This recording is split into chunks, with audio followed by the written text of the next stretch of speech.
So today, Cindy and I will be going through an unknown acid lab through the virtual simulator Chem Collective.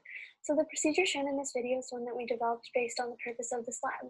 So the first step in the experiment is to gather materials. So this lab will be using sodium hydroxide as our titrant, phenolphthalein as our indicator, as well as the unknown acid solution. And our glassware, we will be using a 15 milliliter burette. So we can begin by adding our titrant to the burette, and we can then remove this from our workbench. We can then add our indicator to the unknown acid, and then we can begin our titration. However, one convenient feature of Chem Collective that we can note is that we can duplicate our flasks, which allows us to replicate our experiment in case we over-titrate.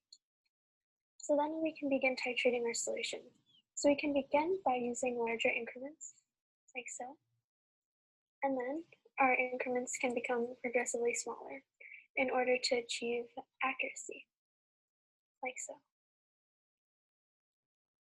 And we know that our titration is finished when our solution reaches this pale pink color like so.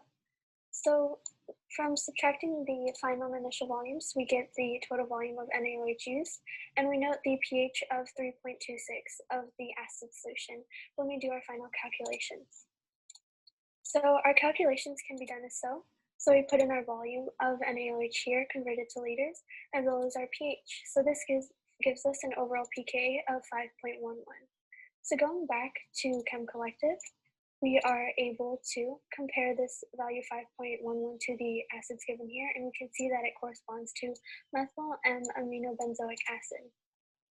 So we can choose methyl M-aminobenzoic acid, and the concentration will be 0.0397 molarity.